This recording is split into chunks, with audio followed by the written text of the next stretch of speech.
नमस्कार दोस्तों, स्वागत है आप सभी का हमारे YouTube channel the exam spare में। तो दोस्तों, उम्मीद करता हूँ सब अच्छे होंगे। तो आप लोगों की भारी डिमांड आ रही थी कि भैया मैथ के सॉल्यूशन करवा दीजिए सेट वाइज, ठीक है। तो मैं आप लोगों के लिए पहले भी एक करवा चुका हूँ, ये सेकंड होने वाला है। तो अब आप लोगों को करना क्या है, ये जो सेक्शन मॉक है वो लिया गया है टेक्स्ट बुक से।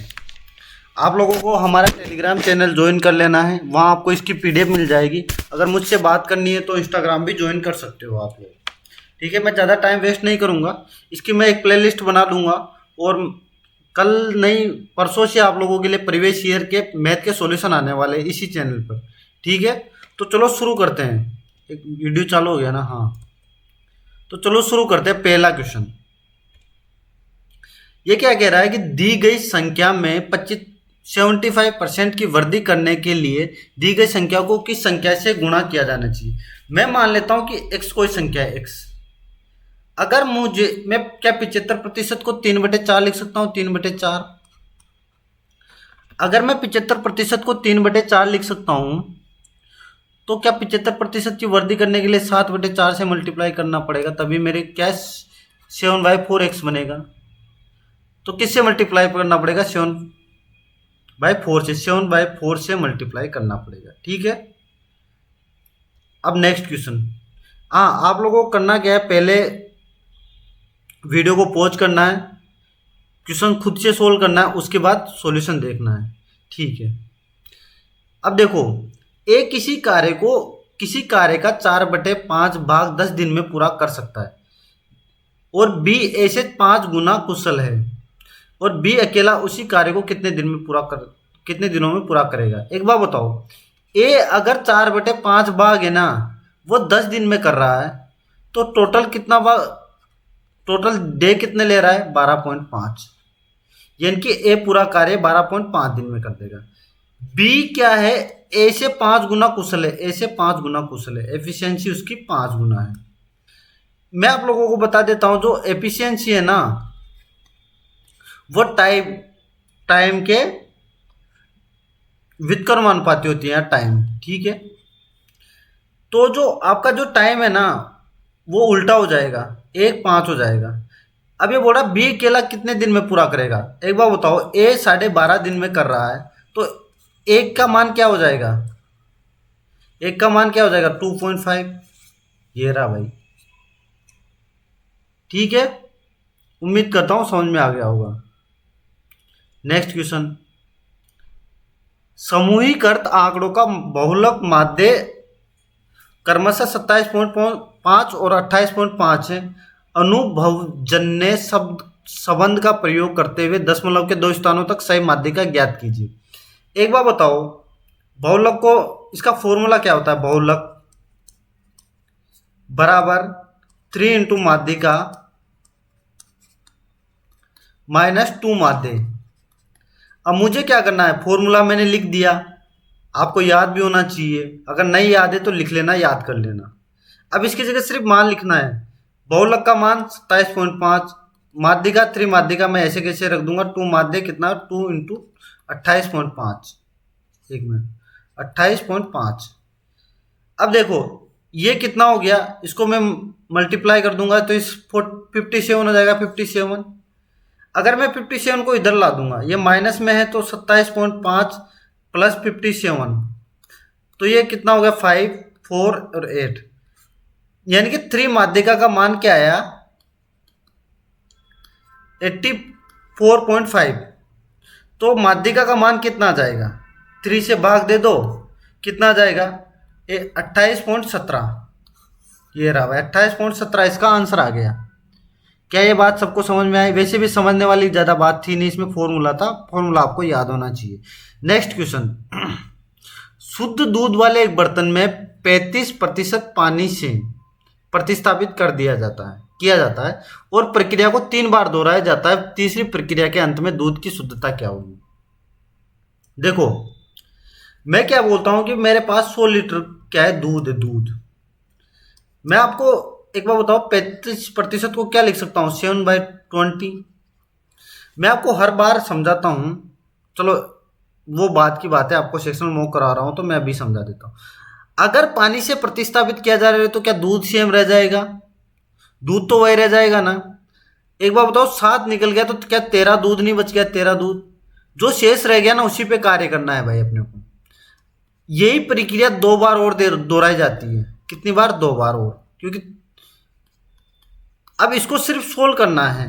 अगर इसको सोल्व कर दूंगा मैं, ये देखो 00, 13 का क्यूब कितना होता है?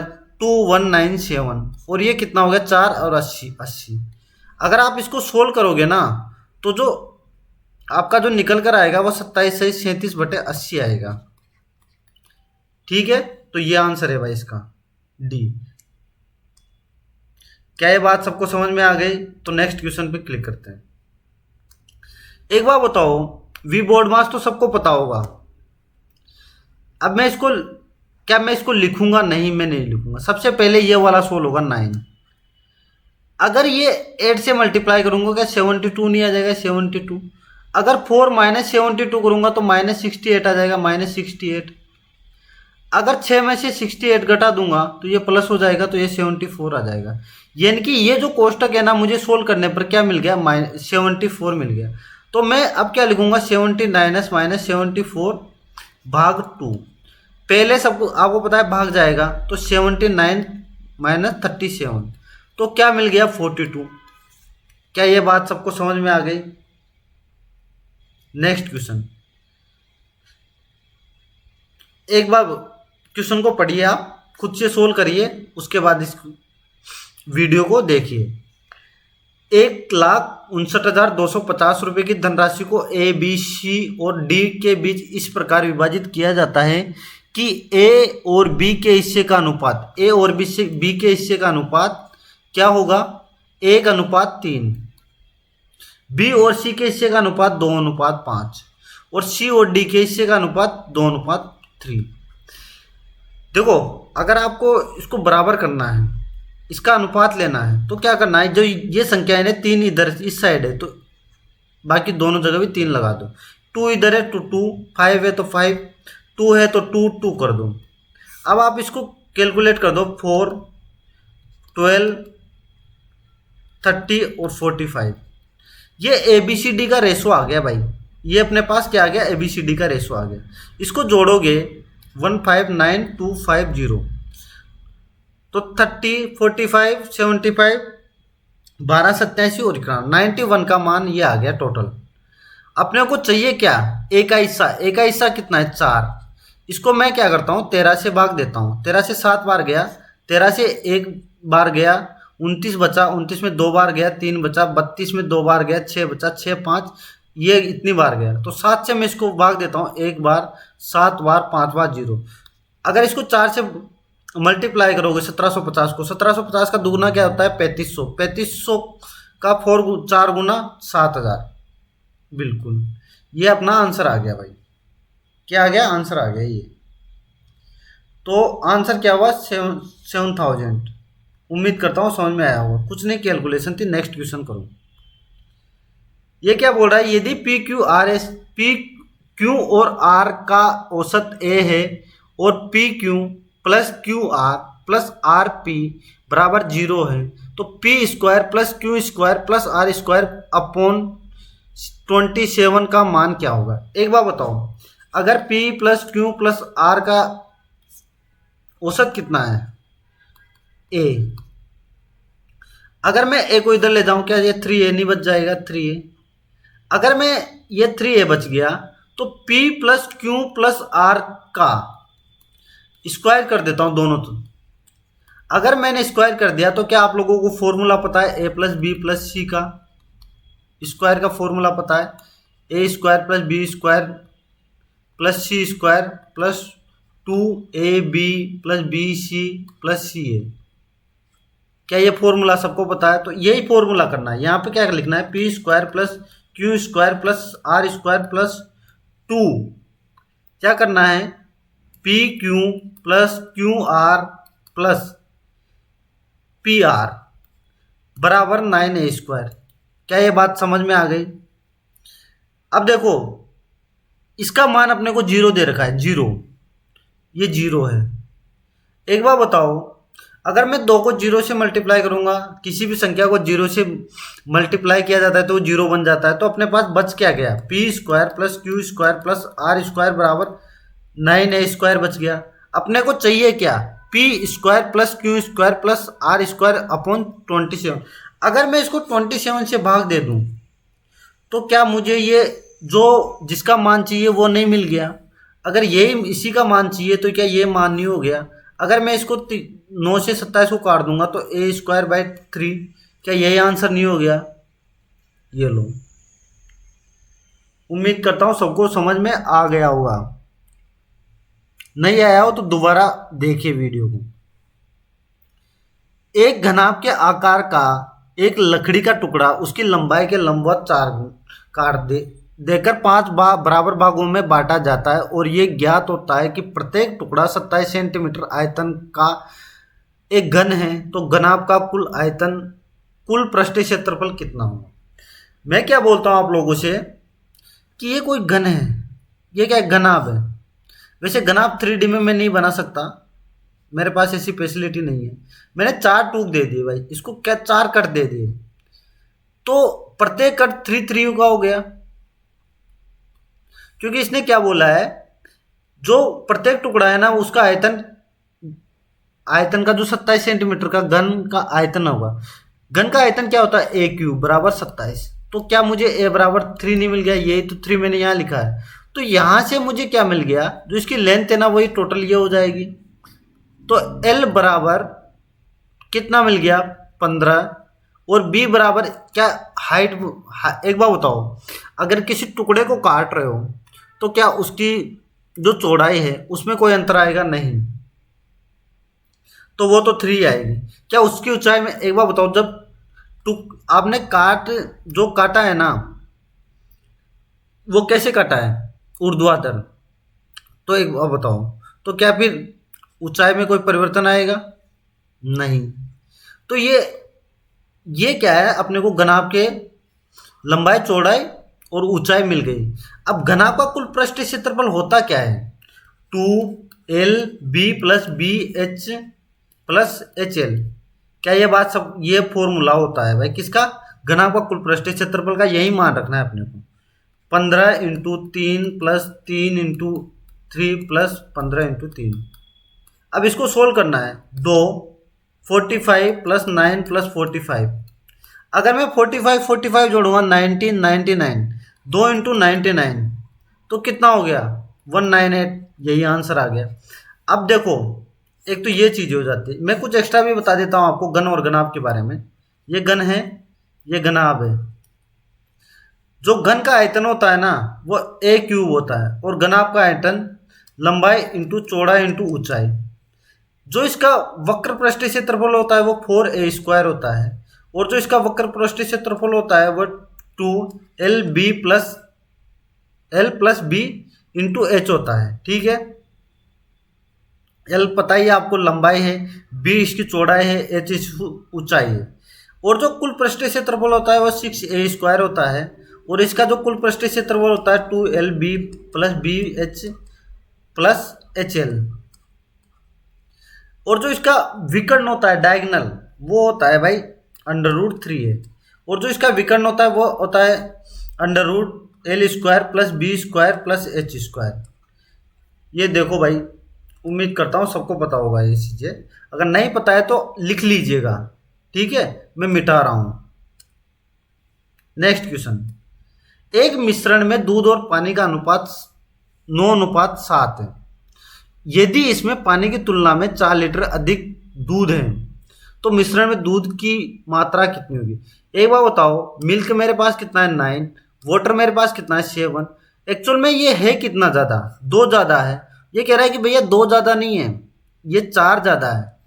तो एक बार बताओ, जब 4 ज़्यादा है तो एक का मान क्या आ गया, एक का मान 2 आ गया। अपने को चाहिए क्या, दूध की मात्रा, तो 9 का मान क्या आ जाएगा, 18 नहीं आ जाएगा, 18 इंटू 2, तो 18 इसका आंसर हो गया।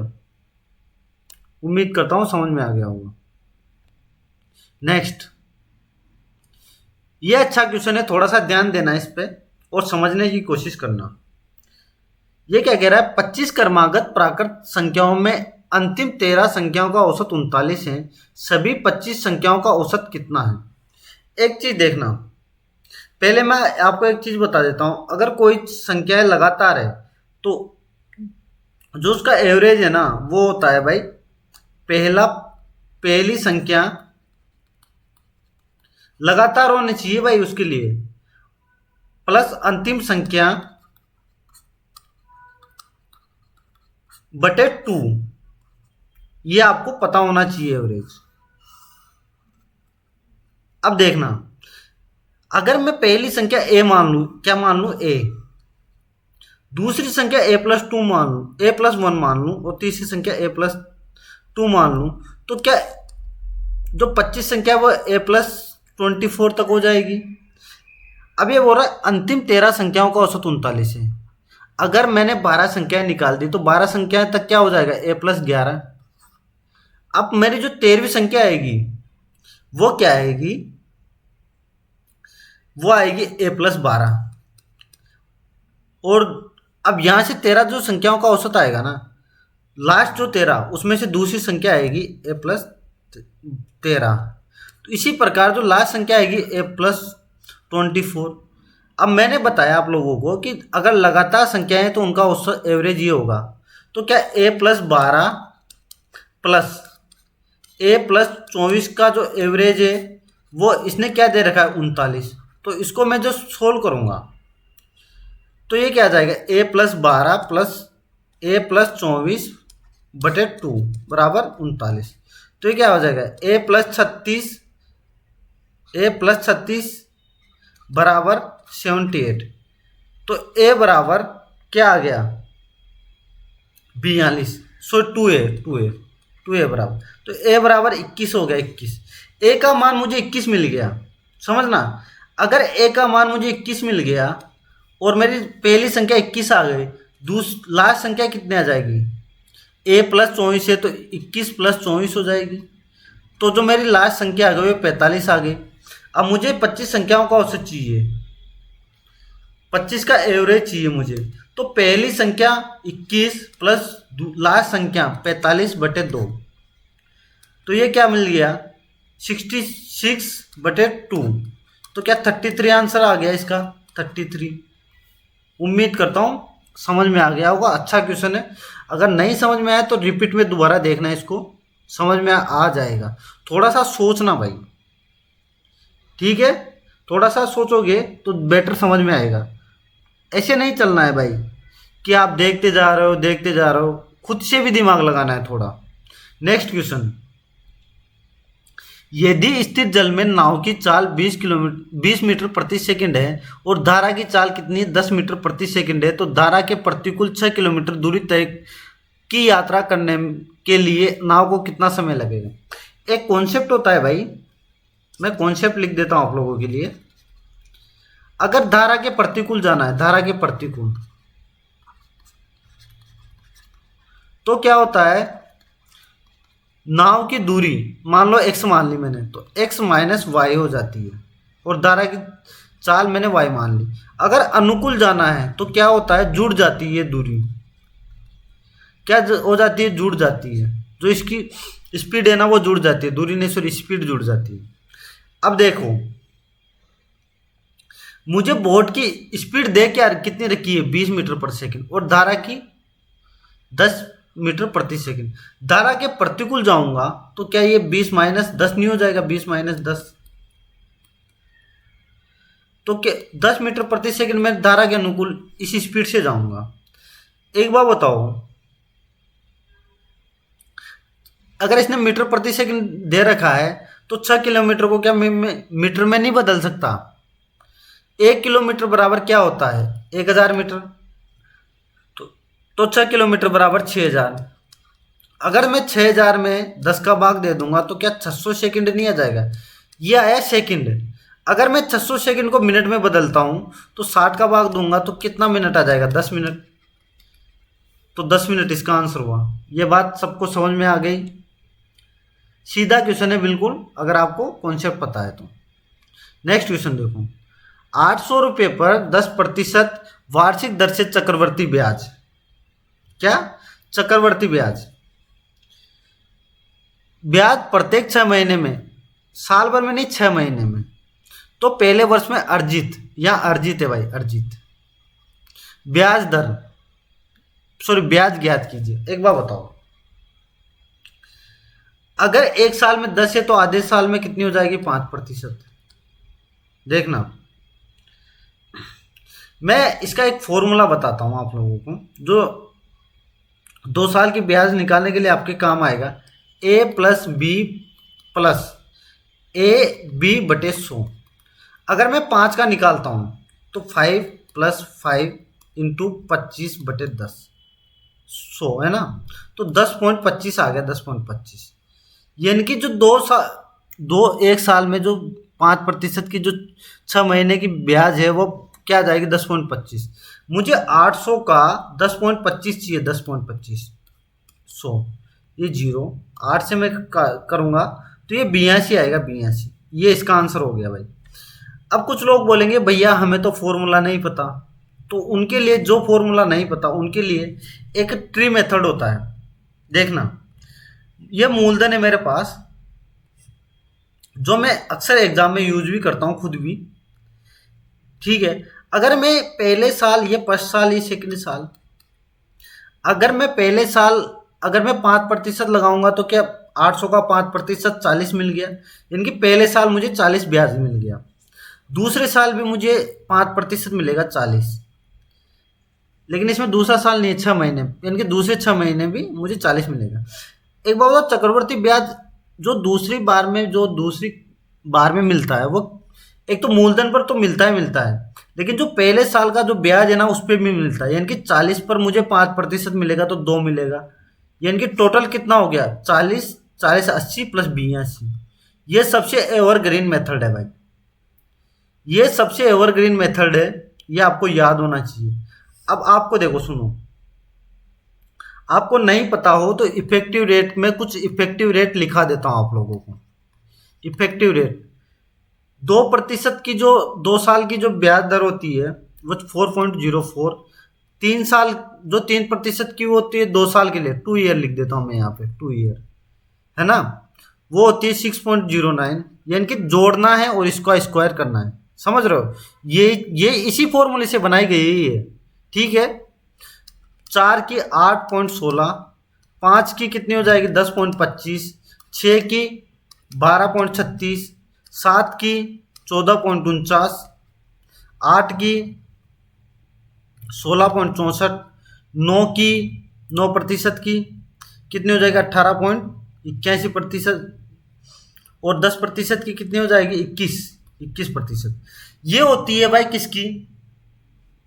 ये 2 साल की ब्याज हो गई। मैं 20% का भी लिखा जाता हूँ, जो लिख देता हूँ, जो अक्सर पूछा जाता है एग्जाम में, 44%। अब देखो, एग्जाम में 5, 10 और 20 दोनों का क्या है ना, 3 ईयर का भी इफेक्टिव रेट पूछ लेता है वो। तो जो 5 वर्ष का जो होता है ना, वो होता है 15.7625%। ये 5% का 3 साल का ब्याज होता है। 10 का कितना होता है? 3.1%। और जो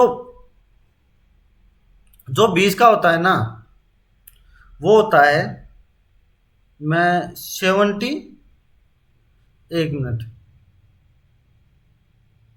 हाँ 76.41 ये होता है, 76.4, हाँ ये होता है। तो ध्यान रखना भाई। उम्मीद करता हूं आप लोगों ने नोट डाउन कर लिए होंगे सब। अगर जिसको याद नहीं है ना वो नोट डाउन कर ही लेना भाई। नेक्स्ट क्वेश्चन,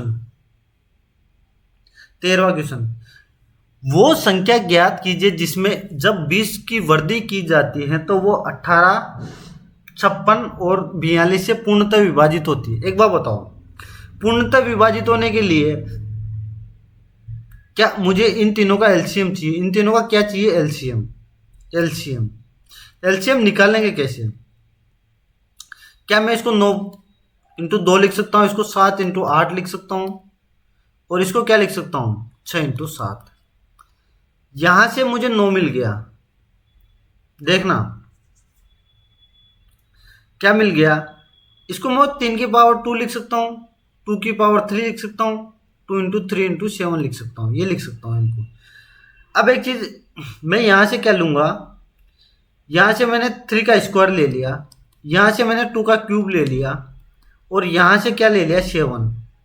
एलसीएम ऐसे निकाला जाता है ना, तो 9 × 8 × 7, तो ये कितना मिल गया 504। क्या मिल गया 504, यानी कि वो संख्या क्या होगी 504।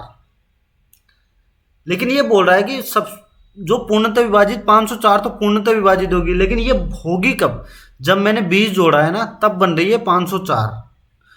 अगर तो अगर मैं 20 घटा दूंगा तो मुझे वो संख्या मिल जाएगी जिसमें 20 जोड़ने पर ये पूर्णतः विभाज्य होगी, तो 484 इसका आंसर होगा। जल्दीबाजी में 504 मत कर देना भाई, क्वेश्चन को सही से पढ़ना है। 14वां क्वेश्चन, एक पुलिसकर्मी 185 मीटर की दूरी से एक चोर को देखता है और चोर भागने लगता है और पुलिसकर्मी उसका पीछा करता है। चोर और पुलिसकर्मी क्रमशः 8 मीटर प्रति सेकंड और 9 मीटर प्रति सेकंड की गति से भागते हैं, यानी कि चोर 8 से भागेगा और पुलिसकर्मी 9 से भागेगा। 2 मिनट के बाद उनके बीच की दूरी। एक बार बताओ, एक कॉन्सेप्ट होता है, मैं कॉन्सेप्ट लिखा देता हूं। अगर वो सेम डायरेक्शन में भाग रहे हैं, सेम डायरेक्शन में, तो उनकी स्पीड माइनस हो जाएगी। अगर वो अपोजिट डायरेक्शन में भाग रहे हैं, अपोजिट डायरेक्शन में, तो उनकी जो स्पीड है ना वो प्लस हो जाएगी। अब ये भाग कौन सी दिशा में, अगर चोर पुलिस को पकड़ेगा तो सेम डायरेक्शन में भागेगा, अपोजिट तो भागेगा नहीं। कि यार ऐसा तो नहीं है कि पुलिस वाला चोर पुलिस वाले की तरफ भाग रहा हो और पुलिस वाला चोर की तरफ, नहीं। चोर पुलिस जब सॉरी पुलिस चोर का पीछा करेगी तो सेम डायरेक्शन हो गई। अपने को एक बार बताओ, अगर ये 9 से भाग रहा है, ये 8 से भाग रहा है, तो अपनी जो अगर ये सेम डायरेक्शन में है तो कितना आ गया 1 मीटर प्रति सेकंड की उनकी सापेक्ष चाल आ गई, ठीक है। और अपने को जो ये इनके बीच दूरी है ना वो कितनी है 185। अब एक बार बताओ, ये 2 मिनट के बाद पूछा है, अगर ये 1 सेकंड में 1 मीटर भाग रहा है तो 2 मिनट में कितना भागेगा 120, यानी कि 1 × 120, 120 मीटर भागेगा। ये पूछ रहा है 2 मिनट के बाद कितनी डिस्टेंस रह जाएगी। अगर 185 पहले थी तो 2 मिनट के बाद 120 घटा दूंगा तो 65 नहीं रह जाएगी, 65, यानी कि 2 मिनट के बीच उनके बीच डिफरेंस जो है ना वो 65 मीटर का रह जाएगा। नेक्स्ट क्वेश्चन, निम्नलिखित में से कौन सी भिन्न 1/2 से छोटी है। 1/2 का मतलब क्या है 0.5। अगर मैं इसको भाग दूंगा तो ये, अगर मैं 31 का आधा करूं तो 15.5 से कम होगा, बिल्कुल 15.5 से कम है, तो ये इसका आंसर हो गया। अब देखना, अगर 9 का मैं आधा भी करता हूँ है ना, 4.5 होगा, लेकिन 5 तो 4.5 से बड़ा है, 4.5 से बड़ा है ना भाई, तो ये तो नहीं होगा। अगर मैं 15 का आधा करता हूँ तो 7.5 होता है, 7.5 से 8 बड़ा है, तो ये भी नहीं होगा। 21 का मैं आधा करता हूँ 10.5 है, तो 10.5 से भी आधा हो 11 बड़ा है, ठीक है, तो ये भी नहीं होगा। तो क्या आंसर होगा ए। इसमें कुछ नहीं करना है, इसमें ज़्यादा सोचने वाली बात नहीं है, ठीक है, आपको कैलकुलेशन करनी है थोड़ी सी। नेक्स्ट क्वेश्चन, ये बोल रहा है कि 10 छात्रों की औसत आयु 15 है और 15 छात्रों की औसत आयु 10 वर्ष है, तो सभी छात्रों की औसत आयु ज्ञात कीजिए। ये बोल रहा है 10 की कितनी है 15, एवरेज निकाला, 15 की 10, इनको जोड़ दो, टोटल कितने हैं 25, तो ये क्या हो गया 150 प्लस 150 बटे 25, तो क्या हो जाएगा 300 बटे 12, 300 बटा 25 बराबर 12 वर्ष, यानी कि 12 एवरेज आ गई 12। एक्चुअल में मैं पास्ट क्यों करवाया हूँ इसको, मैं इसको पास्ट करवाने का एक मेरा कारण है कि ये तो ठीक है, अगर ये छोटी संख्या है तो ऐसे कैलकुलेशन कर सकते हो, लेकिन अगर बड़ी संख्या आ गई, मैं एग्जाम में करने वाला हूँ, तो मैं यहाँ लगाऊंगा डेविएशन मेथड, या फिर जिसे हम डेविएशन मेथड बोल सकते हैं या वेटेज एवरेज भी बोल सकते हैं। एक बात बताओ, 10 छात्रों का औसत कितना है 15 और 15 का कितना है 10। अगर मैं इनका रेशो ले लूं 2 और 3 है ना, एक बात बताओ, अगर मैं इनका रेशो ले लूं और इन्हीं को एक काम करता हूं, मैं सबका 10 मान लेता हूं, 10। देखना, अगर मैंने 10 तो सबका मान लिया, लेकिन भैया 10 नहीं, ये दो आदमी है ना, ये दो आदमी, इनकी 15 है, इनकी 10 से कितना ज़्यादा है, 5 ज़्यादा है। और 5 को कितना, 5 कितने लोगों का, 2 का, तो 5 इंटू 2। और कितने में बटेगा, इस सब में बटेगा भाई, के कटेगा तो सब में बटेगा, तो 5। तो यहाँ से गया तो 10 प्लस 2 नहीं आ गया, ये वेटेज एवरेज 12 ही है। ये आपके कहाँ काम आएगा, जहाँ संख्याएं बड़ी होगी। ये छोटी संख्याएं तो समझाने में आसानी हो गई, आप लोगों को भी जल्दी समझ में आ गया। ठीक है, नेक्स्ट क्वेश्चन करो। एक नाव 2 घंटे 32 मिनट में 20 किलोमीटर धारा के प्रतिकूल और 30 किलोमीटर धारा के अनुकूल चलती है। ओके, यदि धारा की गति 5 किलोमीटर प्रति घंटा है तो स्थिर जल में नाव की गति किलोमीटर प्रति घंटा में होगी। एक चीज बताओ, अगर धारा के अनुकूल 30 चलती है, तो मैंने पहले भी लिखा है, अभी बताया, अनुकूल चलेगी तो x प्लस वाई होगी। तो x प्लस वाई का मान क्या है, 5। सॉरी। और 20 प्रतिकूल चलेगी तो x माइनस वाई का मान क्या है, सॉरी, x माइनस 5 का मान क्या है। इन दो, ये दो दोनों तरफ चली है ना, इसका जो टोटल टाइम लगा है वो लगा है 2 घंटे और 32 मिनट। 2 घंटे और 32 मिनट को 2 सही 8/15 नहीं लिख सकता है, लिख सकता है सर, लिख सकते हो। अब यहां से या तो देखो, या तो क्या करो, आप इस इक्वेशन को सोल्व करो, जो कि बहुत मुश्किल है, बहुत ज़्यादा टाइम लग जाएगा। अब यहां से क्या करो, अब ऑप्शन उठाओ, ऑप्शन एलिमिनेशन जो एग्जाम में अपन करने वाले हैं, मैं आपको ऑप्शन एलिमिनेशन सिखाता हूं। यहां मैं 30 रखूंगा, अगर यहां मैंने x की जगह 30 रखा, समझना, अगर मैंने x की जगह 30 रख दिया, तो ये तो भाई यहां से यहां मैंने कितना आ जाएगा, 30/35 प्लस 20/25। ये कितना, 1 से कम आ गया, ये भी 1 से कम हो गया, तो 2 घंटे होंगे, नहीं होंगे सर। अगर मैंने 15 रखा तो ये 1.5 घंटा तो यहीं आ गया, और यहाँ से मैंने कितना मिल गया मुझे, 2 घंटे ये मिल गए, तो ये तो 3.5 घंटे हो गए। अगर मैंने 15 रखा तो 3.5 घंटे हो गए। अब 25 रखता हूँ मैं, 25।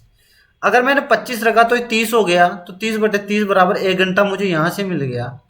और यहाँ मैंने 25 रखा तो 20, 1 घंटा मुझे यहाँ से मिल गया। तो भाई ये तो 2 घंटे हो गए, लेकिन इसने कह रहा है 2 से 2 8/15, तो ये भी गलत हो गया। अब एक ही ऑप्शन बचा 20। अगर मैं 30/20 रखता हूँ इसकी जगह, तो ये कितना हो जाएगा, 25 प्लस 20/x की जगह 15। अब देखो इसको सोल्व करो, यहां से मुझे 1 घंटा और 30/5,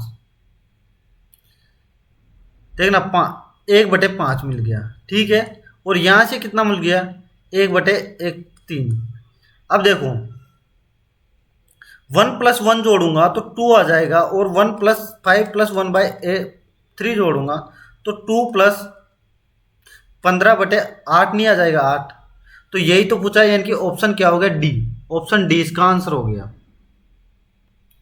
नेक्स्ट क्वेश्चन, निम्नलिखित आवर्ती के लिए माध्य के सापेक्ष माध्य विचलन ज्ञात कीजिए। माध्य विचलन की क्या करना है, गणना करनी है, गणना। ठीक है, ये क्वेश्चन है ना, अगर आप ना भी करो ना तो चलेगा, लेकिन मैं आपको सिखाने आया हूं। एग्जाम में ना करो चलेगा, लेकिन अभी आप लोग सीख लीजिए इस क्वेश्चन को। देखो, पहले बात तो माध्य के सापेक्ष विचलन ज्ञात करना है, तो माध्य में निकालता हूं। माध्य क्या होता है, टोटल अपॉन नंबर ऑफ संख्या, है ना, यही होता है। माध्य और एवरेज दोनों सेम होती है। एक्चुअल में क्या होता है ना, कि ये बारंबारता होती है कि कितनी बार रिपीट हुआ है। देखो, इनमें क्या लेना है, दोनों के बीच का लेना है 2, यहाँ क्या लेना है 6, यहाँ कितना है 10, यहाँ 14, और यहाँ 18। मैं इनको मल्टीप्लाई करूंगा, इनको मल्टीप्लाई, अगर इनको मल्टीप्लाई करूंगा तो क्या मिलेगा मुझे, 8, 36, 80, 70 और 36। ये टोटल सम हो गया इनका। अगर मैं इनको जोड़ूंगा, देखना 150 और 72, 222, 300, 230 टोटल सम 230 हो गया। क्या हो गया? 230 अपॉन कितनी संख्याएं लेनी है? अब देखना, ये टोटल संख्या है, ये टोटल संख्या है, ये मुझे टोटल लेना है। 6 और 4 10, 18, 23 और 25। 25 का भाग दूंगा तो मुझे क्या मिल जाएगा? 9.2। ये मेरा क्या आ गया? ये मेरा माध्य आ गया। क्या आ गया? माध्य। माध्य आ गया, माध्य 9.2। अब मुझे ज्ञात क्या करना है? माध्य विचलन। माध्य विचलन मुझे ज्ञात करना है। एक्चुअल में माध्य विचलन निकालने के लिए क्या करते हैं, जो अपना माध्य है ना, उसमें से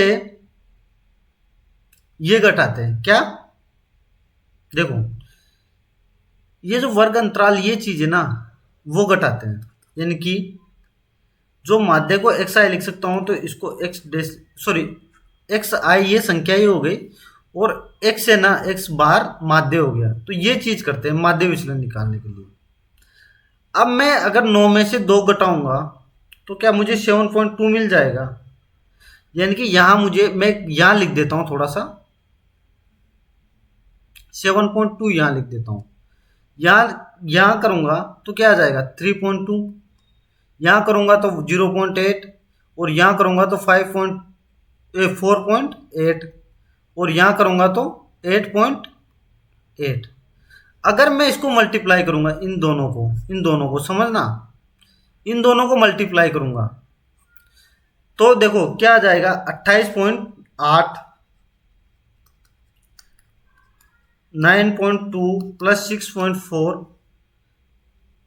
ये मल्टीप्लाई करता जा रहा हूँ, 48 को 240 आ जाएगा तो ये 24 आ जाएगा। ये 28 इंटू 2 यानी कि 17.6। अगर इन टोटल को इनको टोटल करूंगा, मैं टोटल जोड़ूंगा तो देखो जोड़ते कैसे? 28, 19, 46, 53, 77 और 94। ये 1 हो गया, और ये भी कितना हो गया? 1 हो गया, 2 हो गया, यानी कि 96 हो गया। 96, ये 0 है भाई, यहाँ 0। ठीक है, तो 96 हो गया टोटल। 96। अगर मैं 96 में, अब देखो ये माध्य विचलन आ गया मेरे पास। ये क्या है? मेरे पास विचलन आया है। यहाँ पे ये चीज आई है ना, विचलन आया है। अगर मैं विचलन में टोटल नंबरों का भाग दे दूंगा, 25 का भाग दे दूंगा, तो मेरे पास क्या आ जाएगा? माध्य विचलन, इनके 3.84। ये मेरे पास माध्य विचलन आ गया। बहुत प्यारा क्वेश्चन है, बहुत अच्छा कॉन्सेप्ट है भाई इसका। आपको समझ में आया, अच्छी बात है। जिसको नहीं समझ में आया उसको वो दोबारा देखना भाई। बहुत प्यारा क्वेश्चन है भाई। ठीक है, नेक्स्ट क्वेश्चन 19वां।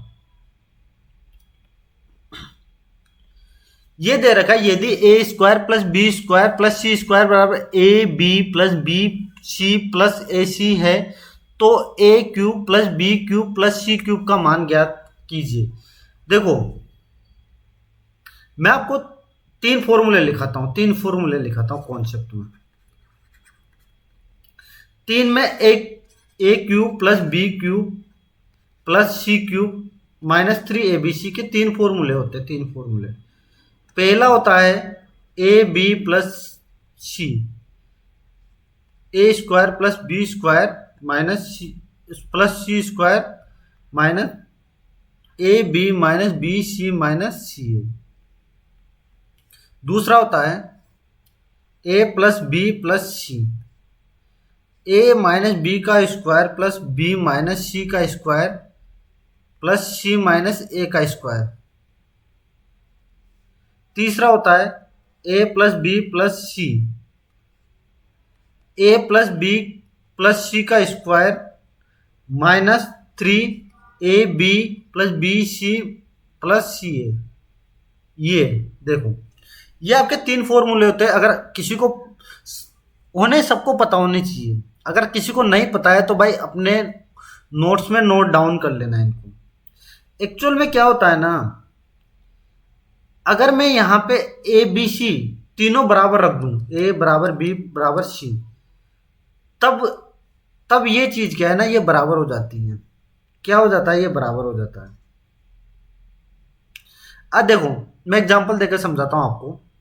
अगर मैंने ए बी सी तीनों एक रख दिया एक, तो यहाँ भी ए का स्क्वायर एक, एक का स्क्वायर एक, एक का स्क्वायर एक इंटू एक, तो क्या दोनों तरफ तीन हो जाएंगे? बिल्कुल। अगर मैं दो रखूंगा तो दो, देखना, तो चार चार चार चार, ये भी चार, ये भी चार, ये भी चार। तो यानी कि ये ये जो चीज है ना, इसको संतुष्ट करने के लिए मुझे ए बराबर बी बराबर सी लेना पड़ेगा। अब देखो इसका एक नियम होता है इसका, यदि इनमें ए बराबर बी बराबर सी है तो इसकी जो जो इसका रिजल्ट आता है वो आता है A cube plus B cube plus C cube बराबर 3abc। देखो ये आता है भाई। देखो इसमें आप इस चीज को रखो। अगर इसमें से मैं यही माइनस कर दूंगा, इसको मैं इधर ले आऊंगा, तो क्या बराबर जीरो नहीं हो जाएगा? अरे ये जीरो हो गया तो इसको मैं यहाँ पे, तो जीरो को किसी भी मल्टीप्लाई करो तो वो भी जीरो हो जाएगा, तो क्या इसके बराबर जीरो हो जाएगा? अगर इसको, तो इसको इधर ही तो लाया हूँ मैं, इधर ही तो लाया हूँ, यही तो है। तो क्या आंसर आ गया? 3abc। ये भाई फॉर्मूले जिसको याद नहीं हो लिख लेना।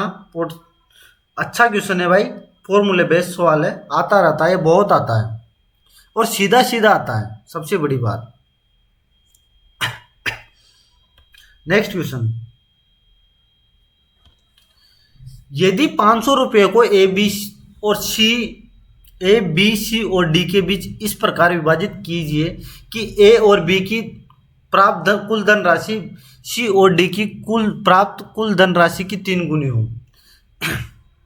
एक बात बताओ, ये बोल रहा है कि ए प्लस जो बी की धनराशि है ना, वो सी प्लस डी की कितनी हो? 3 गुनी। क्या ये बात समझ में आ गई? बी को सी की 4 गुनी धनराशि और सी को डी की 1.5 गुनी धनराशि प्राप्त हो। यानी कि बी को सी की 4 गुनी और सी को डी की कितनी? 1.5 गुनी। अब एक चीज बताओ, सी तो सब जगह सेम होना चाहिए ना, दोनों जगह सेम होना चाहिए। तो मैं सी को दोनों जगह सेम बना देता हूँ। अगर मैं इसको 2 से मल्टीप्लाई कर दूं, इसको 3 से मल्टीप्लाई कर दूं, तो इसको भी 3 से, इसको भी 3 से, तो ये तो 12 आ गया, 3 आ गया, और ये भी 3 आ गया, ये भी 3 आ गया। यानी कि जो बी आया ना वो 12 आया, वो सी 3 आया, और डी कितना है? 3। ये कह रहा है कि सी प्लस डी बराबर 6 हो गया। अगर ये 6 है, सी प्लस डी बराबर 6 है, एक बराबर 6, तो 3 बराबर क्या हो जाएगा? ए प्लस बी बराबर कितना हो जाएगा? 18। अब देखना, तो एक चीज बताओ, अगर सी, यहां 2 आएगा, सॉरी एक मिस्टेक हो गई, यहां 2 आएगा, 2, तो ये 2 आएगा, तो सी प्लस डी बराबर 5 हो जाएगा, तो ये 15 हो जाएगा, ये 15। तो यहां से जब निकालोगे ना आप, अब निकालना, ए बराबर क्या आ जाए? डी बराबर अपने पास 2 है, सी बराबर 3 है, तो अब अपने पास बी बराबर कितना बच गया? बी बराबर अपने को दे रखा है 12, तो ए बराबर कितना बच गया? 3। यही तो है। अब इन तीनों का रेशो आ गया ये। अब ये बोल रहा है कि बी के 500 रुपये को बांटा जाता है किसमें? एबीसीडी में। तो एबीसीडी टोटल कितना हो गया? 20, 15 और 20। और अपने को मान किसका चाहिए? बी का। बी कितना है? 12। 20 से ये कितनी बार गया? 2.5 बार। कितना? 25 बार। तो 25 12 कितना हो? 300। तो 300 ये आंसर है भाई, ये आंसर। उम्मीद करता हूँ समझ में आ गया होगा। सिर्फ कैलकुलेशन है और कुछ नहीं। नेक्स्ट क्वेश्चन, अरविंदम, ये क्या है? अरविंद है भाई, अरविंद। एक्चुअली में गलत टाइप हो गया। अरविंद ने 120 मीटर कपड़ा 15,000 रुपये में खरीदा। उसने उसमें से 45% को 40% के लाभ पर और 25% को 10% की हानि पर शेष कपड़े को क्रय मूल्य पर बेचा। सॉरी, पूरे लेन देन में उसका लाभ क्या है? देखो, जब भी मैं एक चीज बताता हूं आपको, जब भी परसेंटेज में पूछा हो ना, एक कोई भी चीज परसेंटेज में हो ना, तो अपने को ये जो दे रखा है ना, इससे कोई मतलब नहीं होता। अपन इसको अपने सहूलियत के हिसाब से कुछ भी मान सकते हैं। एक चीज बताओ, मैं 120 नहीं मानूंगा इसको। मैं इसको, अगर मुझे यहाँ पे ये भी 9/20 है और ये भी कितना है, 1/4 है। अगर मैं इसको 20 मान लेता हूँ टोटल, समझना मेरे पास, मैं मान लेता हूँ कि 20 मीटर कपड़ा है टोटल। यहाँ मैंने 20 मीटर कपड़ा। अब देखना, मैं वो जो अभी पिछले जो एवरेज में मेथड बताया था, वेटेड एवरेज, उससे ही इस क्वेश्चन को करवाने वाला हूँ, ध्यान रखना। अब देखना, मैं यहाँ पे डेविएशन से करवाऊंगा, ठीक है। 20 में से मैंने 45% कितना हो गया, 9। ये मैंने बेचा 40% की लाभ पर, और 25% यानी कि 1/4 यानी कि 5 बेचा मैंने किस पे, 10% की हानि पर। और शेष कितना बचा, 6 बच गया। बट 14 में बेच चुका तो 6 मेरे पास बच गया, मैंने इसको बेच दिया विक्रय मूल्य पर, यानी कि मुझे ना कोई लाभ हुआ ना ही कोई हानि हुई, तो 0% पर मैंने बेच दिया। अब देखना, मुझे यहां से, मैं जो 9 को बेचा तो मुझे यहां से 360 का लाभ मिला। हानि कितने की हुई, 50 की। और लाभ कितना हुआ, यहाँ 6 से, ये तो 0 हो गया। तो 310 बटे, यहां से 310 बच गया। 310 को मैं कितने में बांटूंगा, 20 में।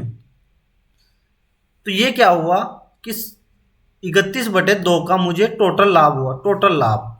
एक्चुअल में ये बोल रहा है कि भैया 31/2 का लाभ नहीं हुआ आपको, आपको परसेंटेज में, मैंने आपसे परसेंटेज में नहीं पूछा, मैंने पूछा है पैसों में। एक्चुअल में जो 15,000 पर है ना, वो मुझे 31/2 का लाभ हुआ है। 31/2 को मैं क्या, 31/200 लाभ लिख सकता हूँ। अब इसको सिर्फ कैलकुलेशन करना है। 2 से 2 गया, 2 से ये 75 बार गया। 31 पंजो 155, 5 15, 31 सातों, एक बार बताओ 31 सातों कितना होता है, 31 पंजो 155, तो 62 जोड़ दो, 217। क्या ये बात सबको समझ में आ गई? 217 में मैंने कितना जोड़ा, 15। तो क्या 232 हो गया, 232। यही अपना आंसर हो गया, 232। ये रहा भाई, ये रहा, ए ऑप्शन हो गया, ए ऑप्शन। ए ऑप्शन अपना आंसर हो गया। नेक्स्ट क्वेश्चन, उम्मीद करता हूँ समझ में आया होगा। बहुत बेहतरीन कॉन्सेप्ट है वेटेज एवरेज। अगर आप लोग बोलोगे तो इसके ऊपर सेपरेट वीडियो बना दूंगा, अगर किसी को नहीं समझ में आ रहा है तो। एक टंकी के तल में एक छेद है जिससे पानी रिस रहा है।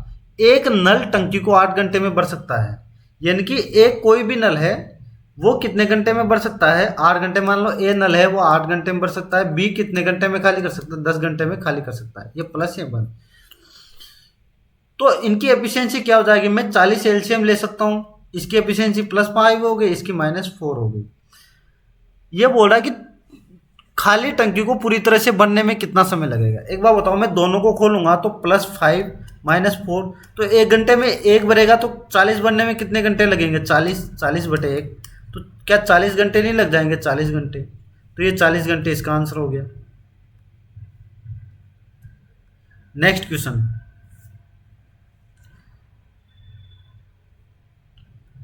ए और बी क्रमशः 11 और 33 दिनों में काम पूरा कर सकते हैं। उन्होंने एक साथ काम करना शुरू किया, लेकिन 3 दिन के बाद बी को काम छोड़ना पड़ा और ए ने शेष काम अकेले पूरा किया। शेष काम कितने दिनों में पूरा हुआ? एक चीज बताओ, ए कितने दिन लेता है, 11 दिन। बी कितने दिन लेता है, 33 दिन। क्या अगर मैं 33 एलसीएम ले लूंगा तो इसकी एफिशिएंसी 3 और इसकी एफिशिएंसी 1 आ जाएगी। अब ये बोल रहा है कि भैया 3 दिन है ना, 3 डेज, तो दोनों ने काम किया। दोनों की एफिशिएंसी कितनी है, 4 × 4, यानी कि 3 दिन में 12 कार्य हो गया। तो अब मेरे पास बचा कितना, 33 में से 12 गया तो 21 मेरे पास अभी भी कार्य बचा हुआ है। ये बोल रहा है कि भाई है ना, अब 21 कार्य है ना, अब बी तो जा चुका, अब ए है ना वो शेष कार्य करेगा। ए की एफिशिएंसी कितनी है, 3, तो 3 से कराऊंगा तो ये कितना आ गया, 7 डेज। और आंसर कितना है, 7 डेज। पूछा भी यही है ना, शेष कार्य कितने दिनों में होता है, ठीक है। तो ये आंसर। नेक्स्ट क्वेश्चन, भाई इसको टाइप करने में बहुत मेहनत लगी है। तो भाई आप लोगों के लिए मेहनत की जा रही है, आपको इसका रिजल्ट देना है, मुझे सिलेक्शन लेना है आप लोगों को। निम्नलिखित तालिका में एक देश में 5 वर्षों में खाद्यान्न उत्पादन दर दिखाया गया है। गेहूं और मक्का के औसत उत्पादन के बीच अंतर एक बार बताओ।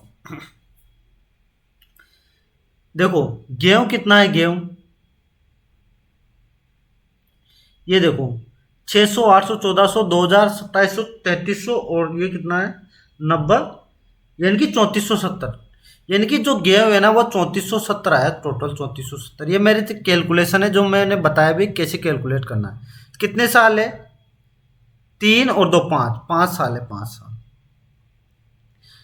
ठीक है, यहां से मुझे जो गेहूं का एवरेज क्या मिला, 5 छंगा 30, 4 9 और 2 0, 694 मिल गया मुझे।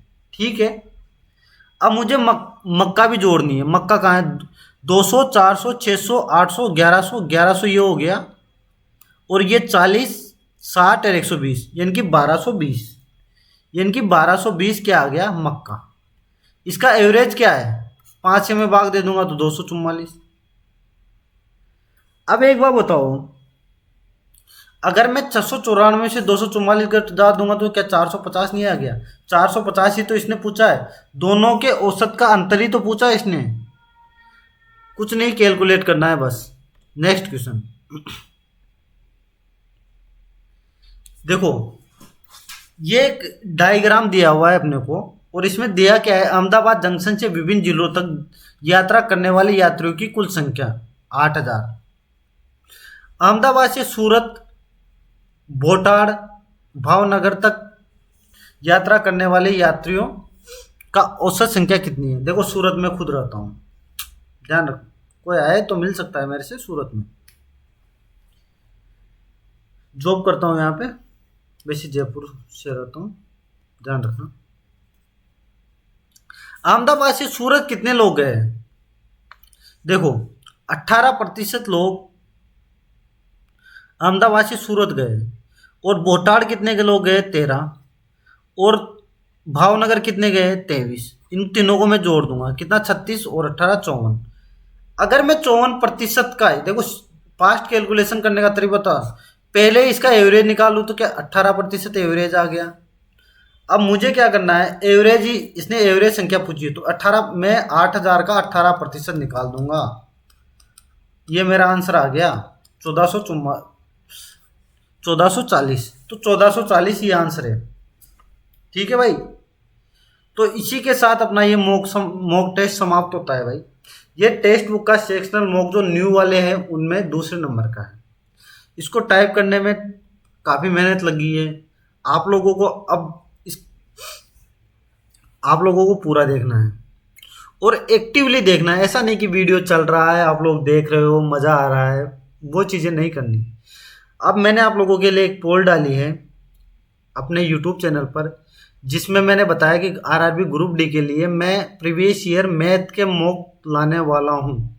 आप लोग जो बोलते हैं पीवाईक्यू सर पीवाईक्यू करवाइए, तो मैं आप लोगों के लिए डेली कोशिश करूंगा डेली आए, आप लोगों के लिए डेली मॉक लाने वाला हूं पीवाईक्यू बेस्ड। सिर्फ मैथ के क्वेश्चन होंगे, 25 क्वेश्चन होंगे। ठीक है, तो चलो मिलते हैं किसी नेक्स्ट वीडियो में। आप लोग चैनल को सब्सक्राइब जरूर कर लें, आप लोगों के लिए इस पे अच्छी अच्छी चीजें आने वाली है। ठीक है, तो धन्यवाद आप सभी का।